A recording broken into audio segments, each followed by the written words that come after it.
get you guys out of here sooner. I can't promise no more trading. Today? I can't promise it. I don't anticipate it, but I'm gonna go back up there and there's enough picks before. What are we, 101? There's enough picks to. We're not. If we did, it wouldn't be far.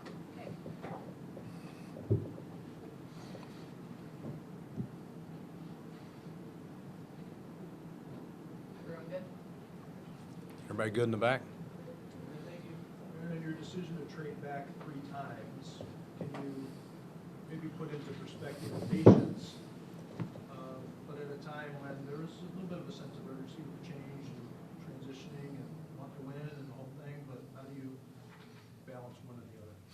Yeah, I mean, Tim, we really, I tell you, every year we try to read our board, and you know, I think I was trying to allude to it in here last week with the pre-draft presser that, you know, we didn't have a heavy number of first-round grades, and so once we saw the last player come off our board that we had a first-round grade on, you know, we started being more aggressive with the calls, and we had some different opportunities to go back further at one time, but we also wanted to kind of see how things fell before we did it, and we felt like there was still going to be interest by doing that.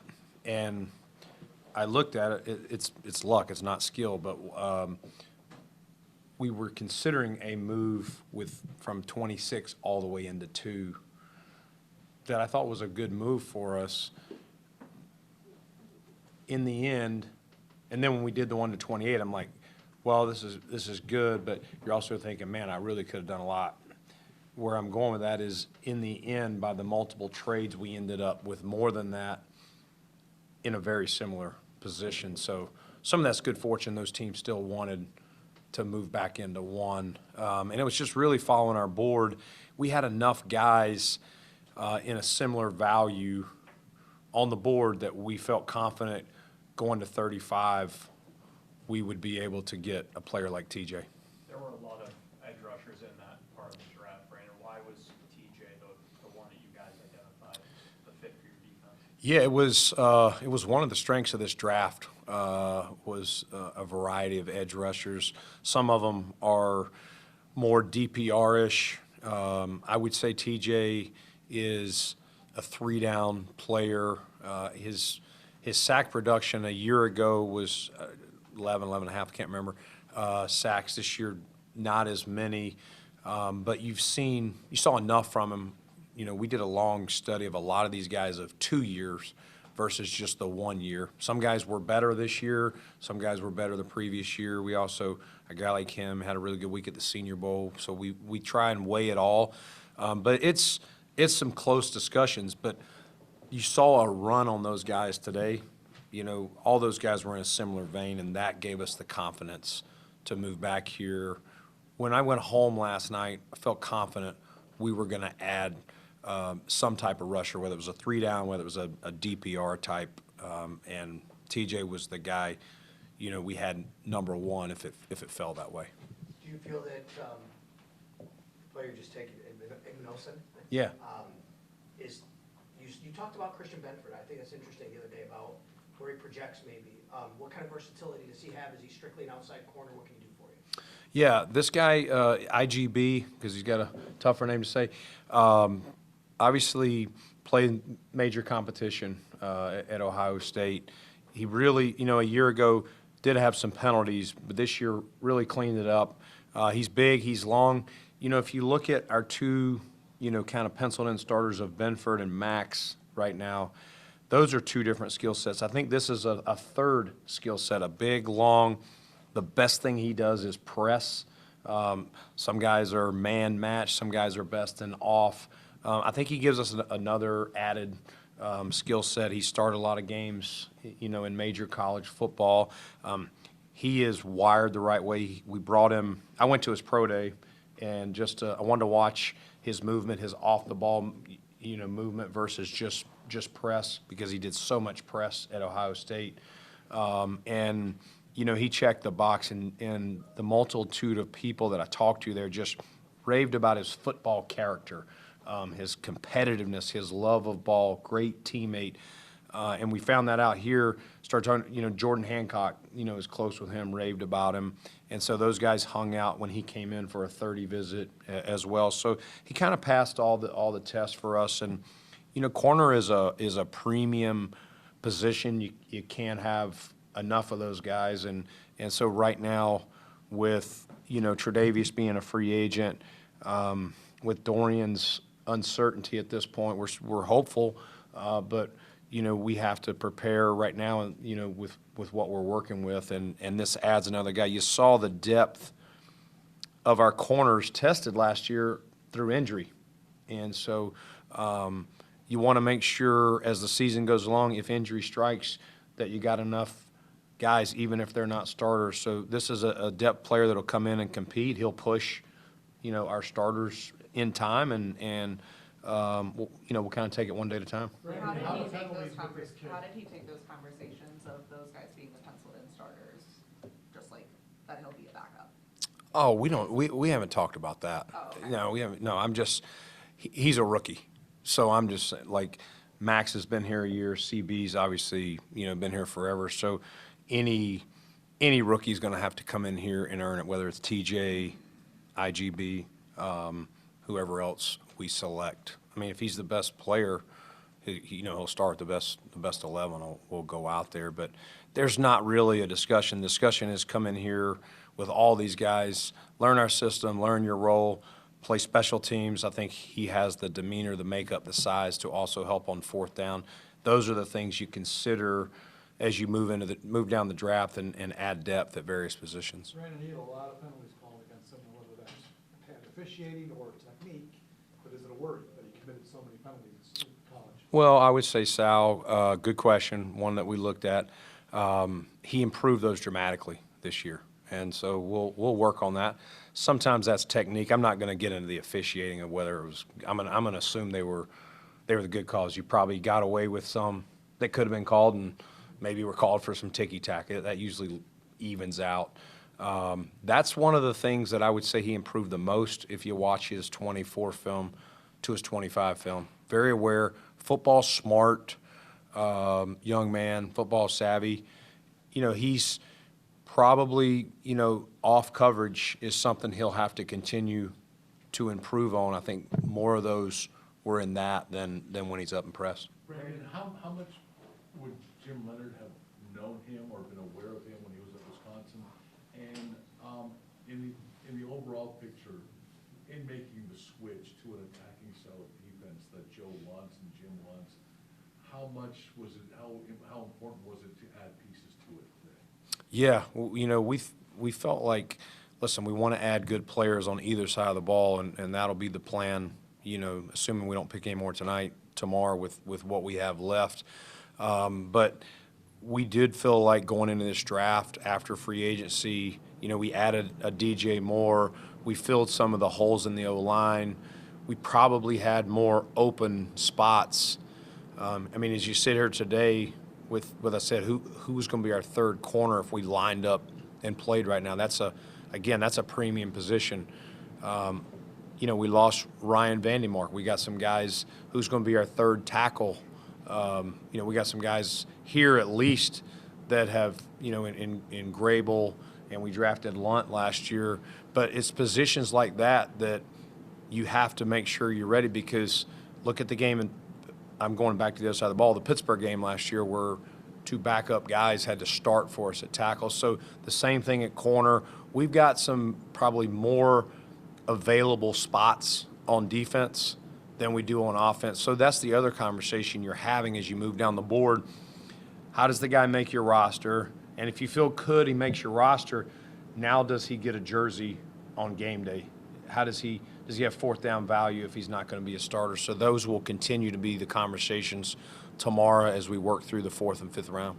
And Jim was So you'd have to ask Jim directly. I don't remember. Jim was very aware. Him and Jay Valai, and Terrence Jamison along the D-line, Bobby April, a lot on our defensive staff have been around these guys or recruited them. So there was a lot of awareness of a number. I don't remember specifically IGB without asking Jim. Brandon, you mentioned liking the depth at edge rusher, so I guess the flip side to that would be why not wait at that position if you feel like the depth is there and address it later? What about TJ stood out that you felt like you needed to make that move then? Yeah, you don't know how. I mean, there was a run of them, and you still have them.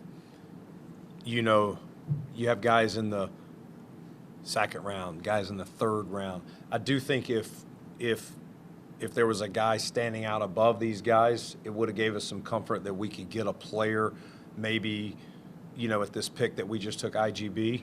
There's still some guys on the board, but I do feel like, you know, you're starting to, you know, those are lower on our board, so you kind of value them. I think with TJ, as I said earlier, some guys are two-down players, they're run. Some guys are DPR. I feel like TJ has proven, you know, over the last couple of years to be a three-down.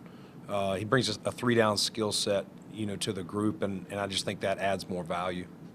How do you evaluate whether this strategy was worth passing on higher drafted guys? What's the question? How would you evaluate this strategy was worth passing up on higher drafted prospects? Well, I'm basing it on my board. So you know when you trade down, people are going to go up, but that doesn't mean just because someone's drafted there doesn't mean that you valued them. Every team has their own value, and it doesn't make them bad picks. Time will tell on all these picks, right? But that's where you build your board, you study it, and you say, listen, in this case, we had a number of players at a similar value to TJ that we felt confident moving back.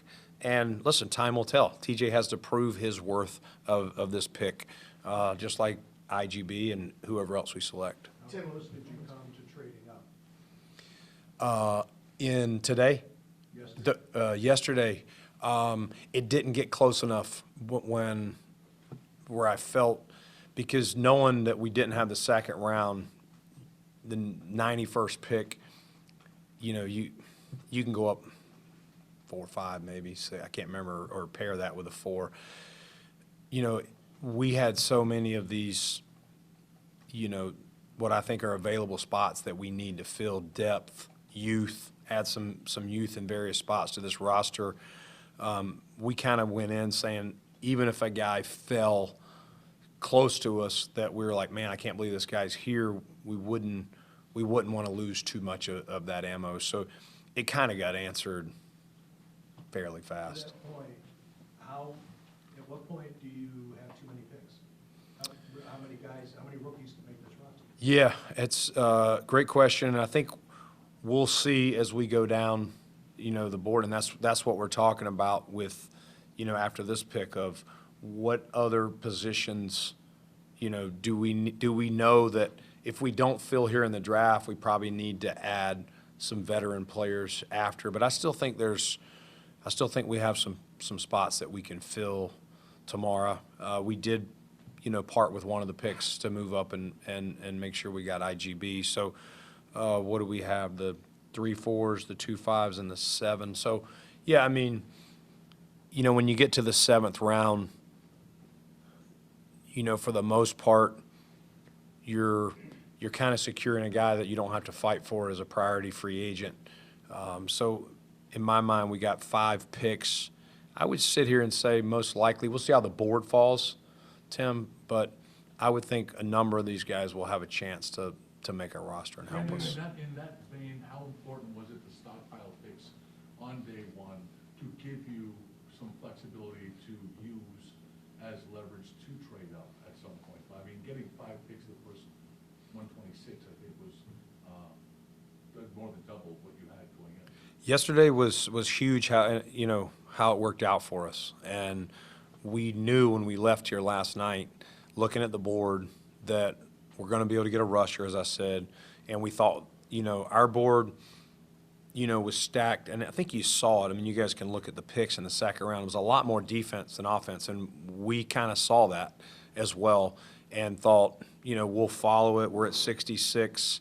If we feel like a position of need is starting to thin out, we'll move up. Not too far, though, because we worked hard to get this ammunition. and we still feel there's some pieces that we would like to add tomorrow that can help this team, this year and going forward. I know you said that. Brandon, are you seeing, when you're drafting defensive players, and you did this too tonight, are you looking at them differently for this particular defense scheme versus what you've been doing for the past 9 years, and if so, how? Yeah, good question. It's probably position specific a little bit, Vic. We're grading the player, the talent. Listen, there were other corners. We weren't just looking for a long press corner. There were other corners that were good as well, that had a little different skill set that we liked. So it wasn't like Jim said, I need this big, long press corner. We put our values on what they do well. What are some of the things they need to work on? Sal referenced, the penalties from a year ago. The good thing was that wasn't this year on that, but I would just say position by position. Obviously, guys, this is a 3/4, so the guys that used to be DNs for us. How do they stand up? Are they a Sam? Are they a rush? So that we probably spent more time on those than we did, I would say, corners and safeties. But I do think, there's been a little change even how we exactly wanted our safeties before versus, what we can play with, under Jim's defense, how he would utilize them. So it was kind of position specific more than anything. I know you said that you, after the last graded guy, first round graded guy went off the board, that's when you ultimately decided to move down. Yeah. But you see the board thing out also as it's going, and you said that you knew this was kind of a lesser year for first round, and you have 8 minutes. So when do you ultimately say to yourself, was it leading up to the draft or at that moment, hey, we got to start thinking about maybe getting out of 26? Or are you really sitting there until that moment?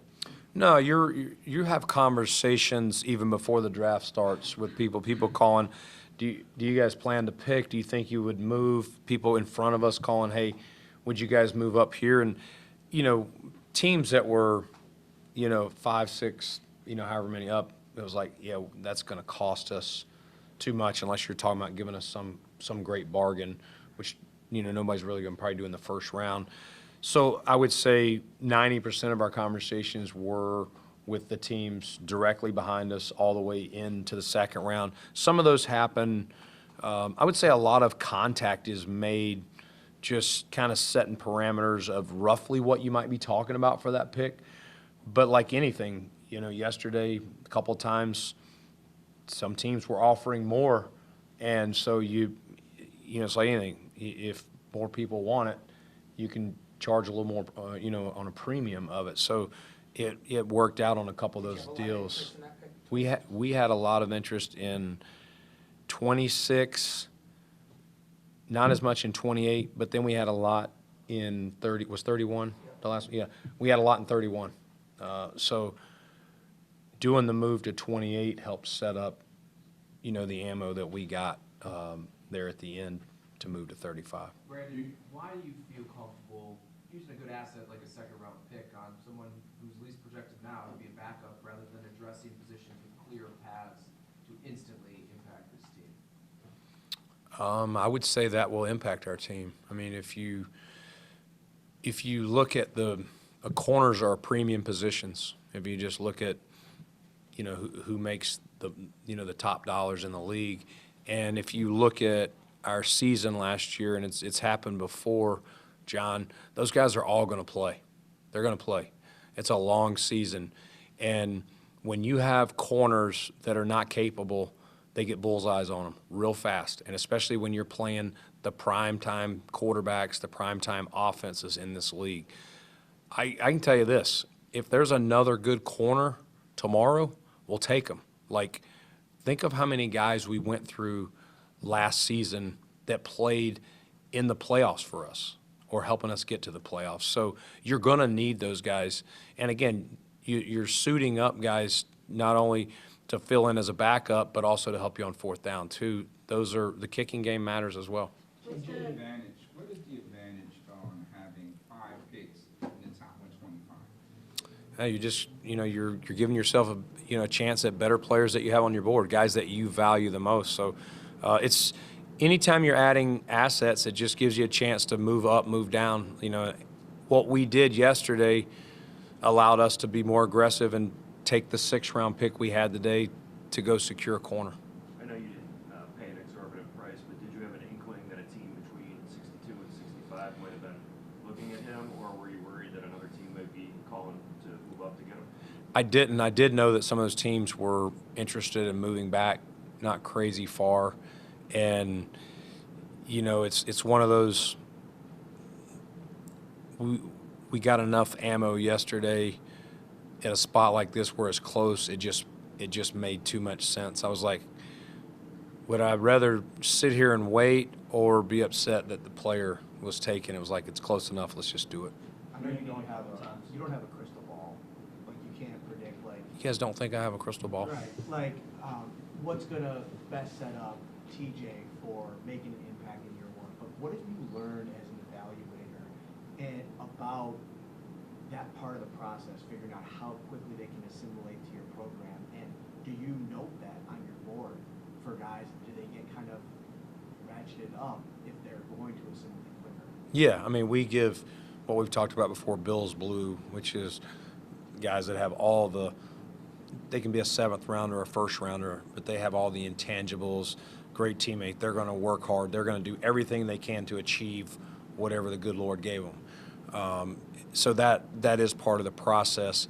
You know, we spend a lot of time, and that's one of the things that I've learned over my time here is how important, and it's ever changing now with the NIL, the athlete you're getting and onboarding them and the pressure. Some of these guys are walking in here with money that they didn't used to walk in here with.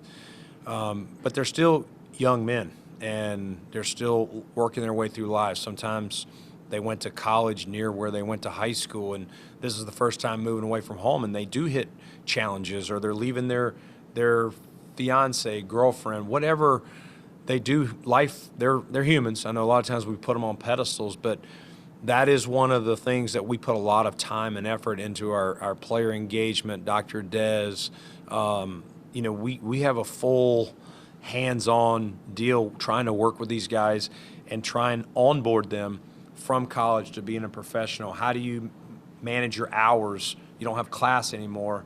You know, how do you manage your week? Nutrition, getting them in our weight program. You know, some of these guys are from smaller schools. The weight program is totally different. Some of the guys, you know, Ohio State, probably not as big of a different transition from their weight program to ours, but sometimes you get some smaller school guys that are. So that is very important. And making sure these guys are mentally and physically right off the field helps you get, you know, a better player on. Brandon, how did you evaluate TJ's attributes to rush the passer? Yeah, I think he's got speed, but I think he's got power. He can use his arm. I think he's got a multitude of moves. I think there's more in there. I think we can continue to work on that. But if you just look at his athletic ability and you see it on tape, I think, again, as I said, his 24 film was very impressive. It really was. This year, not as consistent. We'll talk about that. We'll look at that. There were definitely flashes, and you saw it come up again at the end of the year against their rival, South Carolina. You saw it at the Senior Bowl. So it's in there. We just got to – all those are part of maturity and being a steady pro every day. You know, we can't, you know, one year be this and the next year be that.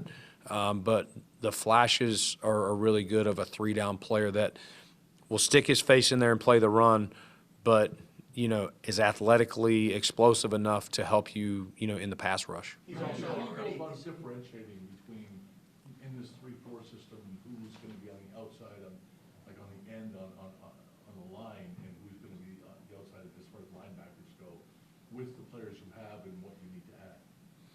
And then inside, too. Yeah, I mean, like he'll be a stand-up outside backer for us, you know, like a Chubb type. That would probably be his closest comp on our team, you know, which will be a great guy for him to learn from as he moves forward. he's also already, he's 21, he's already married. His dad he's in the Army. He's in the military. On the Zoom call, he attributed a lot of his maturity, leadership to all of that. Can you kind of take us through meeting with him and those kind of characteristics?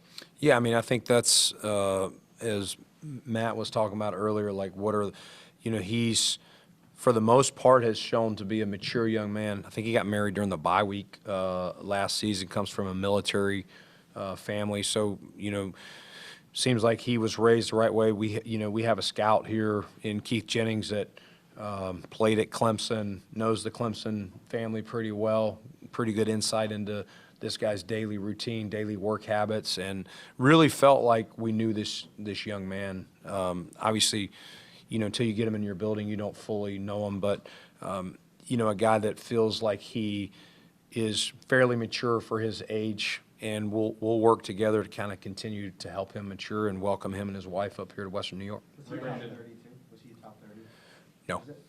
You mentioned previously that you liked the depth at inside linebacker in this class. There was a run on him in round 2. How do you feel about what could be left on the board? Yeah, there's still some guys, but it's kind of like Jay's question earlier.